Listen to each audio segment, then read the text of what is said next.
Hello, friends. This is Dave Hurwitz, executive editor at ClassicsToday.com, here with the best recording of Sibelius' Third Symphony, the one no one cares about, the one nobody supposedly likes, the one that Eugene Ormandy and Herbert von Karajan, those great Sibelians, wouldn't touch with a 10-foot pole, the one that comes between the heroic, romantic, nationalistic Second and the dark, grim, desolate Fourth Symphony, which we've already talked about, as well, both of them we've already talked about.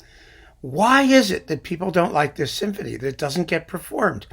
I haven't a clue. Well, I do, actually. I do have a clue. The problem is the finale. The problem is that it's not heroic like the Second Symphony, and the ending is somewhat unsatisfactory. It kind of just stops unless the conductor really gets it right. And we're going to talk about what makes you get it right. But boy, oh boy, this is a great symphony. I love this symphony. It's Sibelius's first fully mature symphony in his grown-up style. I think it's a vastly better work than the Second Symphony, and I really like it more. And, I think it's a vastly better work because I like it more. What can I tell you? But I want to get you to like it too, because it's fascinating. It is so fascinating. It's such a seminal work in Sibelius's output. And I want to talk about the piece a little bit and try and give you a sense of just what makes it so special. Because what this symphony has is the perfect combination of neoclassicism, a classical approach to form, with a completely original, wholly personal, stylistic idiom. And it's such a cool mixture. This is the symphony in which Sibelius really shows, as Dvorak did in stuff like his Fifth and Sixth and Seventh Symphonies, those critical central symphonies, that a nationalist composer could participate freely in the greatest developments and techniques and conceptual formal concepts of the German classics, because that's what a lot of nationalist composers wanted to do. They wanted to prove their right of participation in the great Western tradition of music. And the great Western tradition of music was either Italian or French or German. If it was opera, it was Italian. If it was symphonic or orchestral music, it was German. If it was another kind of opera or ballet, it was French. And everyone living on the periphery was like at the door, banging in. They were outsiders. And as an outsider, Sibelius wanted to show we can do it too. And more than any other work, the Third Symphony is the one in which he did it in his own personal style. So, what was that style? Well, here is the essence of the Third Symphony. Every single movement, and there are only three, because the finale combines a scherzo type thing with a quasi-heroic march-like finale, which emerges from the rapid whirling figuration at the beginning. But that style is one with a wholly personal structure, melodic and formal, but particularly melodic structure, because Sibelius invented a very particular kind of melody. I call these things, in my book on Sibelius, which I recommend very highly, I call these things Kalavala tunes. The Kalavala is, of course, the Finnish national epic poem. And the Kalavala has some very specific ways of handling its stanzas, its cantos, whatever they're called. And, Sibelius found a musical equivalent for that. And he found it very early. He found it in the Kullervo Symphony in the second movement, Kullervo's Youth, and also, in the vocal bits, of course, which set actual text from the Kalavala. But what Sibelius did was create a melody that follows the parallelism of the verse in the Kalavala. Sibelius called the Kalavala a theme with variations. And that's really what it is. It's really rather amazing. In literary terms, the style is called parallelism. where you have a thought which is expressed in a line of poetry or several lines of poetry that all basically say the same thing, but in different ways. Let me show you what I mean, because I have some translated bits of the Kalavala that I use, that I cite in my book as examples, and they're quite helpful. Let me read them. Here's one. Here's how parallelism looks in verse. I have ample cause for crying, reasons that I cry and lament. So I weep, my beloved father, weep because I'm full of sadness. All right, so there you have 4 lines. They all talk about crying, weeping, lamenting, sadness. Slight differences in the way they mention those things, but it's the same theme with variations. Perfect for musical expression. Here's another one. If you truly want to battle, living in the hope of combat, let us fight then in the winter, battle when the snow is falling. All right, so you've got battle, you've got fight, you've got combat. In each line, the same concept. That's parallelism. And that is an absolutely wonderful formula that you can adapt to musical purposes. How does Sibelius do it? He does it by creating melodies that basically consist of repetitions of small, similar motives, but not identical. They are rhythmically similar, not quite melodically similar. So you get a sense that it's the same idea, but with modifications. And in order to make it clear that it's the same idea, but with modifications, these melodies usually have a fairly narrow range. They often return to the same starting or ending note. They emphasize certain pitches, and Sibelius presents them over what's called a pedal point. A pedal point is just a fixed note somewhere in the accompaniment, usually in the bass, which is why it's called a pedal. It's down on the bottom, but it doesn't have to be. It could be in the accompaniment. And Sibelius is a master of the use of these pedal points, upon which he superimposes these melodies based on these repetitive little motives. And let me play you some examples.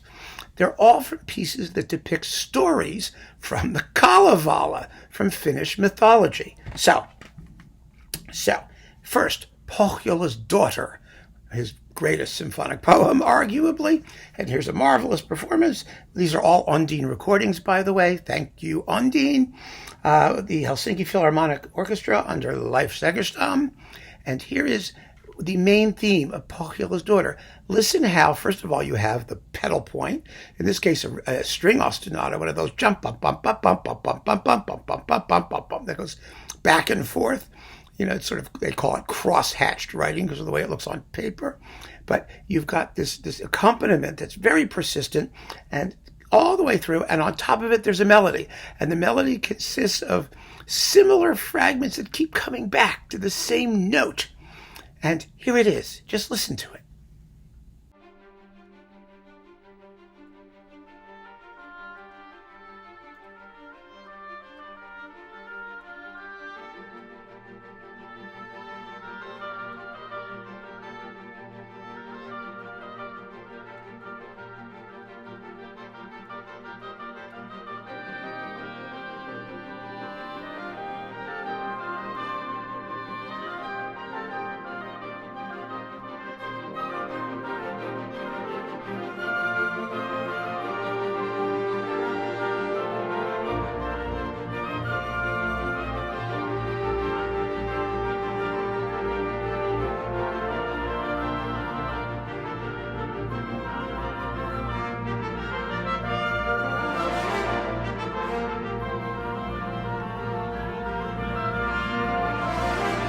That, my friends, is a Kalavala tune. It's one of Sibelius's melodies. And just to show you how common they are, here's another one. This is from Lemminkainen and the Maidens of Sari, the first of the Lemminkainen legends. And this theme is a beautiful example. You hear the sort of drone bass constantly in the background, and then the tune on top, and the woodwinds and the strings. And it is so haunting. It sounds like a folk tune. Often these Kalavala tunes do have a folk-like element, but they were wholly invented by Sibelius. He did not quote any folk tunes in his Kalavala melodies because when the folk tunes were invented, the Kalavala hadn't even been written. The Kalavala only popped up in the 1850s or so around the middle of the 19th century. So there's no way there was a musical equivalent or a way of setting it to music that's similar to what Sibelius did. He invented it. He invented it himself. It was an expression of his own personal melodic genius. So here is the opening Kalavala tune from Lemminkainen and the Maidens of Sari, also with the Helsinki Philharmonic under Leif Segerstam on Ondine.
I hope you're beginning to get a sense of how these things work. One of the most famous of them all is Sibelius's very last major tone poem, Tapiola, which is, in effect, one giant Kalavala tune because it's all based on a tiny, tiny little fragment that you hear right at the beginning. Ya ta ta ta tam bam bam bam. That's all it is.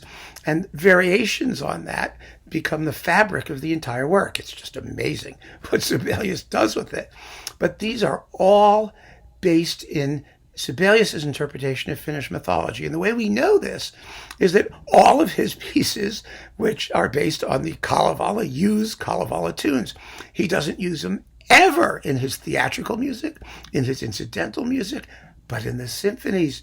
Sometimes he does, and sometimes he doesn't. They are but one element of his symphonic arsenal that he uses in the broader range of musical creation, which are the symphonies. But the third, the one we're talking about, is the only symphony that Sibelius wrote in which every significant idea is a Kalevala tune. But here's the cool thing about it. They are all Kalevala tunes on the one hand, but this is also one of the most purely classical or neoclassical C major-ish type symphonies anybody ever wrote. It is at one time the closest of all of Sibelius's works to those of his classical forebears, and on the other hand, the most uniquely, independently Finnish thing that he ever did symphonically.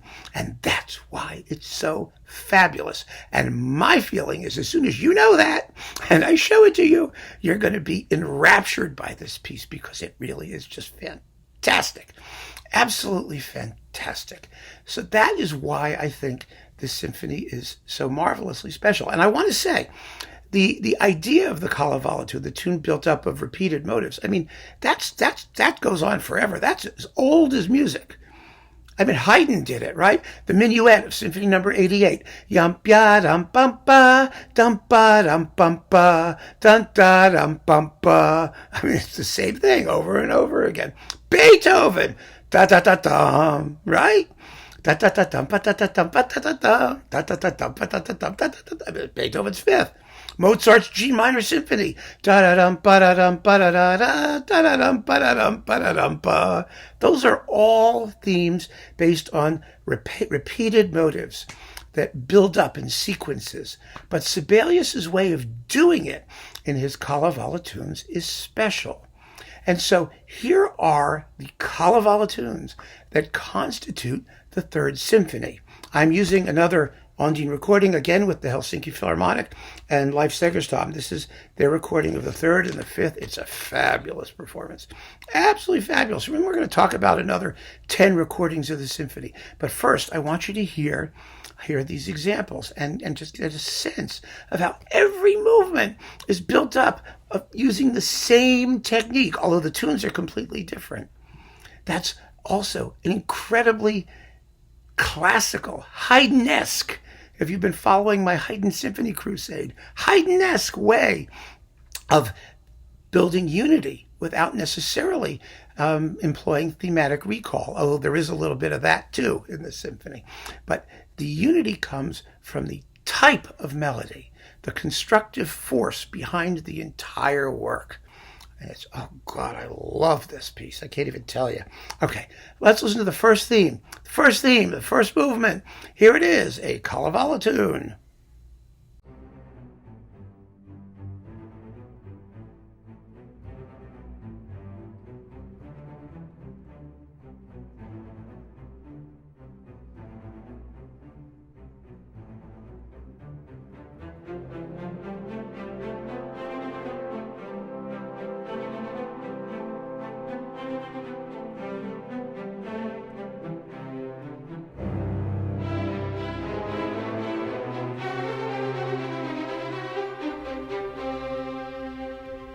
Easy to hear, yes? Ba-da-da-da-dum-bum-bum. Bum bum ba-da-da-da-dum bum bum dum bum ba-da-da-da-dum bum ba-da-dum ba-da-da-da-dum bum bum. I mean, they heard it. You don't need to hear me sing it. You get the idea, right?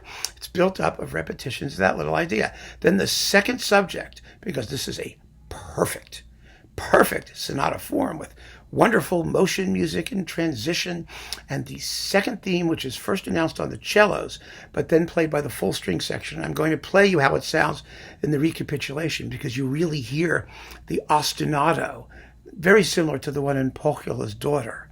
And so you hear that ostinato and the Kalavala tune and the strings. And here it is.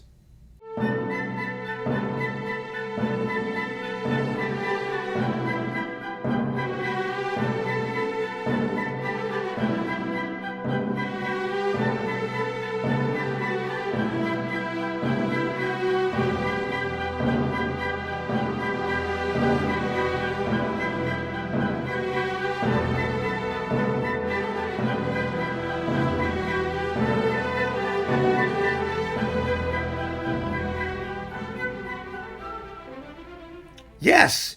Da da da dum, da da da, ba da da da dum, da da da, da da da dum. You know, see, the tune always comes back to that one note. Yum, that note there.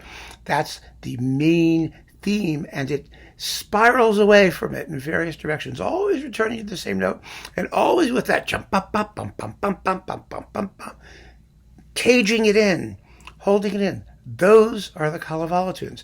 Now, the second movement, which is just one of these haunting and mysterious nocturnal things, full of nature and warbling woodwinds and just this wonderfully, is it happy? Is it sad? Is it major? Is it minor?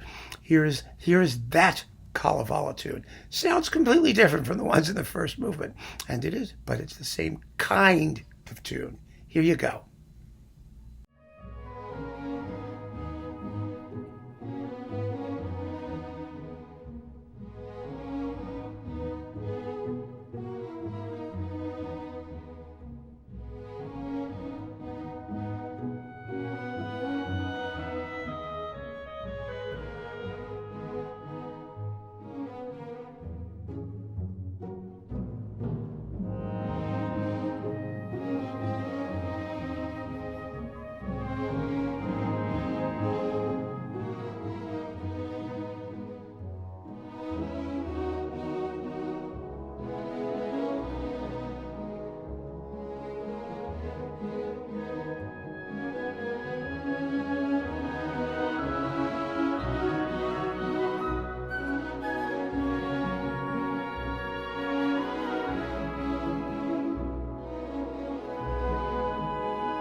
ba da dum bum ba da da da da da.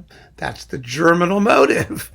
And the tune is built up out of varied repetitions of that. Sometimes you add a note, sometimes you drop a note, sometimes the pitch changes slightly. It's just incredibly fabulous. Now, the finale is the tricky movement, because nothing happens for the first half of it. It's just full of whirling and buzzing and sort of motion and mystery, but at a quick tempo. And then gradually, bits of a tune start to coalesce. They start to come together. And this is Sibelius's contribution to symphonic form. He does something quite similar in the first movement of the Second Symphony, where you hear a series of seemingly disconnected fragments, and slowly they assemble themselves into a big tune. So here is the tune that you get in the finale. Here it is.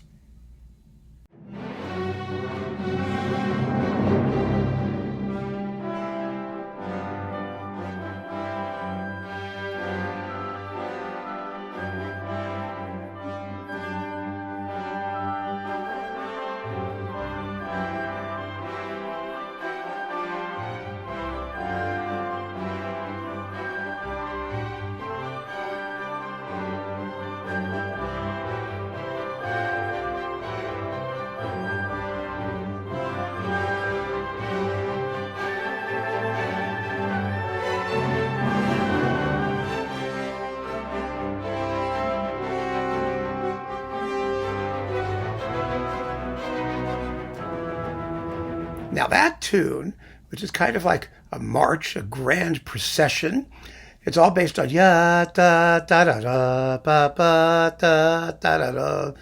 It's very, very clear that that is not only a Kalavala tune, but it seems to be somewhat related to the themes of the first movement, partly because the construction is the same, and the key, the tonality ultimately is the same.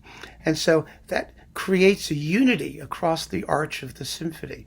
The problem with this symphony is a problem that Sibelius had in a lot of his later work, which is he was such a master at creating momentum, of getting music moving, that once it got moving, he didn't always know how to stop it. So he had a lot of work to do trying to get the right ending. And as a result, some of his endings sound very abrupt, or they're a little disappointing. And this one, it's going, and it's chugging up and building energy. And then all of a sudden it just goes, bien, bien, wah, and it stops. And that is really kind of like head scratching the first time you hear it. Part of the solution, there are two ways that make that finale work. One is the string ostinatos underneath it, that chugga chugga chugga chugga chugga chugga chugga chugga chugga chugga rhythm. It's got to be audible. You cannot drown it out.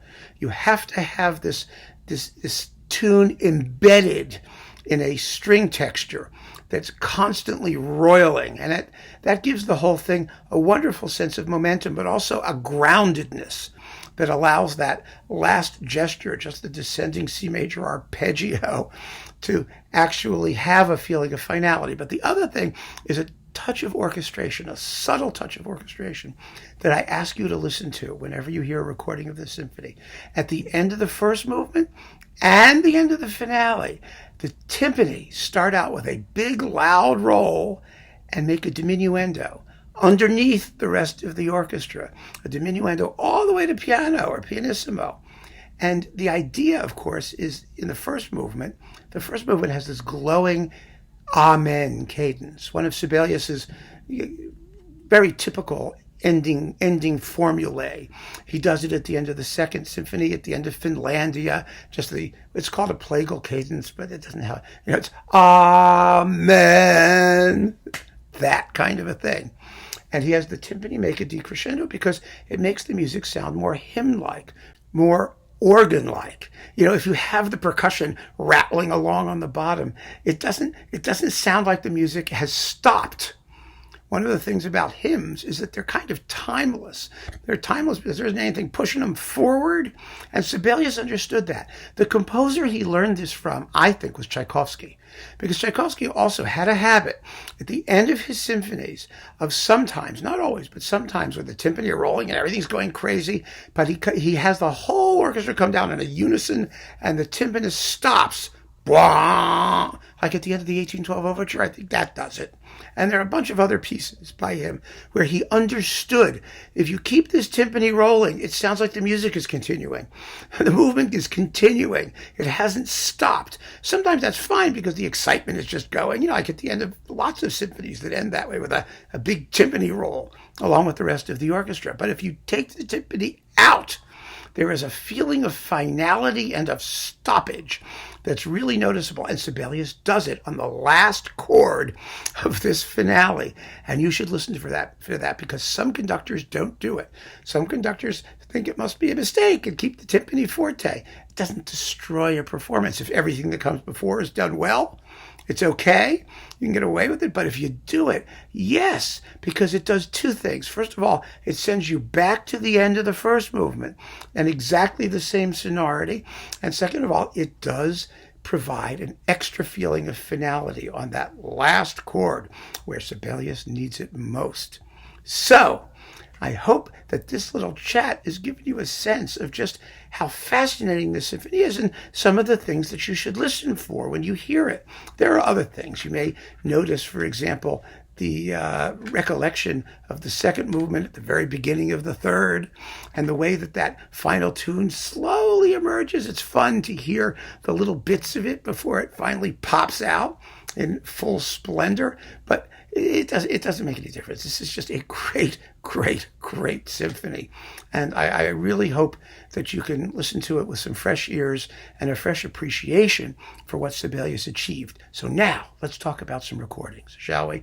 You've already seen Segerstam and the Helsinki Philharmonic on Ondine. Fantastic. Absolutely fantastic. I have 10 of them here, by the way, and they're all excellent. And it's one of those symphonies. Again, it doesn't make or break a cycle. There are very few cycles that have bad versions of the third. You kind of have to work to get it wrong because it's really only played by serious Sibelians who are doing all of them and who really do his music generally pretty well. So they're going to do this one pretty well. But these are the ones that I think are particularly memorable. This one is a lot of fun. This is Olli Mustonen conducting with the Helsinki Festival Orchestra on Ondine, coupled with Hindemith's The Four Temperaments, in which Mustonen plays the piano. I love the Four Temperaments for piano and strings. But this is a very light, very classical, very quick performance of the symphony. It really emphasizes the neoclassical element. I mean, there are moments that really sound like Stravinsky's Symphony in C here, the way it comes out. Here it is on Ondine with Mustonen and the Helsinki Festival Orchestra. If you can still find it, it's very good. Then we have, let's see. Oh, yeah, this is Jukka-Pekka Saraste. This is a wonderful cycle for the most part on RCA that was finally reissued. It came out at the same time roughly as Colin Davis's horrid LSO RCA cycle, which was the worst thing in Sibelius he ever did. And so this got no play at all. And it's a shame. So now it's all in a box. And you get lots of incidental music and tone poems and all this other stuff. I think you get all the incidental music, well, most of it, and other wonderful things like the Scène Historique. And it's really, really a nice box to have handy. There are some moments that don't go as well, but the third's quite good and enjoyable. Now here's Colin Davis at his best in his first Sibelius cycle with the Boston Symphony. First class all the way, gorgeous playing, beautiful recording. It was on Philips, now it's on Decca. You should have this cycle anyway, no matter what. And the third is one of the really, really great ones. Also a great one, Bernstein. Bernstein was a terrific Sibelian, let's not forget, although his late recordings on DG with Vienna are kind of slow and grotty sounding and, yeah, you know what I mean. He should have gotten at him 10 years earlier. But his New York Sibelius cycle is terrific, and the third is as idiomatic a performance as you will ever hear. It's absolutely first rate. Also first rate, Blomstedt with the San Francisco Symphony. You've seen these cycles. I keep bringing them up every time we do a Sibelius talk, which is why I like to space out the Sibelius talks, because I keep hauling out the same guys. Like, for example, Berglund with Bournemouth. There's another one that you have to have all of Berglund's Sibelius's thirds are terrific. All 3 or 4 or however many of them he did, they're very, very good. Blomstedt's very, very good. If you get, the great cycles will all have great thirds. So you can be confident that you did well if you have one of the cycles. But here now, I'm ending with 3 performances that are a little bit more unusual. And I want to mention one other. That's Aku Kamu. Aku Kamu did the piece twice. Now, there's a new one he did with Lati, which is also quite good. But his best one was his first one on Deutsche Grammophon. And it was last packaged in a 3-for-1 boxy thing with Karajan's Sibelius 4, 5, 6, 7, and you had Kamu doing 1, 2, 3, and that was a really nice box. And his third was fantastic; it really was. But go find it. That threesome is no longer available. It was put in the DG big Sibelius sort of box thing that came out a couple of years ago, but it's not easy to find. So I'm not going there now, but I want to mention it. If you have it, I know you'll mention it to me if I don't mention it to you. So I'm preempting the inevitable. Aku Kamu on Deutsche Grammophon. It was a really great third. It really, really was. But these 3 are fascinating. 2 of them are on Naxos. The first is the Iceland Symphony Orchestra with Petri Sakari. These are very, very good performances, but they tell us something about these less popular Sibelius symphonies, or the more neoclassical Sibelius symphonies. What we're finding is that modern Sibelius cycles do not do the first 2 symphonies terribly well normally. Usually, these conductors are much, much better doing the neoclassical stuff. I mean, they've grown up with Baroque music, with classical music on period instruments, and they kind of treat these later Sibelius works more like that. They are not comfortable with that pedal to the metal, let it all hang out romantic style of Sibelius's first and second. And I think that also is part and parcel, for example, of the current dearth of great Tchaikovsky recordings and the sort of low esteem in which Tchaikovsky and the Romantics are held.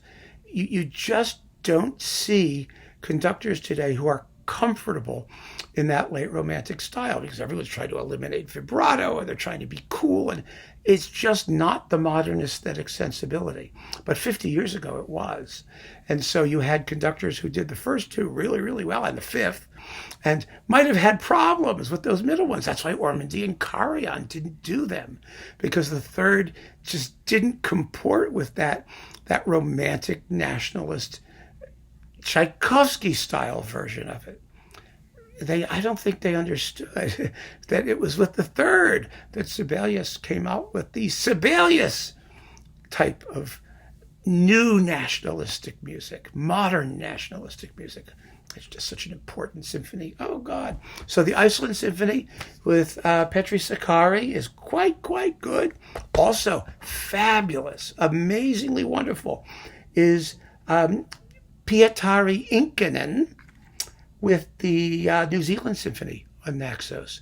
Now, this has a not very good first symphony. It's a perfect test case for a guy who is not totally comfortable in the earlier work, but who really nails the third. It's a fabulous performance of the third. Absolutely wonderful. So, if you have it or you can find it cheap, it's worth hearing. It's really first rate. However, my favorite third, what I think is one of the greatest performances anyone ever did of anything. Oh my God, it's amazing. And it's all the more so because it's stuck in the middle of a Sibelius cycle that's otherwise kind of awful. Lauren Moselle and Pittsburgh on Sony. Now, as you know, Moselle did a great Sibelius cycle in Vienna, and that's on Decca. But this third, wow. It's not like the rest of this cycle. The rest of the cycle is terribly slow and very, very heavy and incredibly mannered. But the third They just let it rip. It's fantastic. It is fabulously well conducted. It is amazingly played. It's a symphony that lets the horns do some wonderful things in the finale, and boy, do they here. It's just glorious. I don't know what happened, but everything went right on the day they recorded the Sibelius Third. I don't know if you can get this separately, but if you can, then I really, really recommend that you hear the Third and just listen to it. It will blow you away. I do not recommend that you get this whole box just to get the Third. It's not worth it. You can get this one. You can get Segerstam on Ondine, who's fantastic, and it comes with a fabulous Fifth Symphony, or in a box with all the Sibelius symphonies. It's one of the great cycles. There are innumerable ways to get marvelous performances of the Third without having to get an entire junky Lauren Mazel Sibelius cycle. So don't do it. But if you can get the Third separately, it's the best thing out there. It's just wonderful. So that, my friends, is my take on the Third Symphony of Sibelius. I hope I've been able to explain to you why it's such a remarkable piece of writing, and so misunderstood and so shamefully neglected. Just get out there and listen to it and love it. It's so amiable. It so rewards your time and attention. Keep on listening, folks. Thanks for joining me. Take care.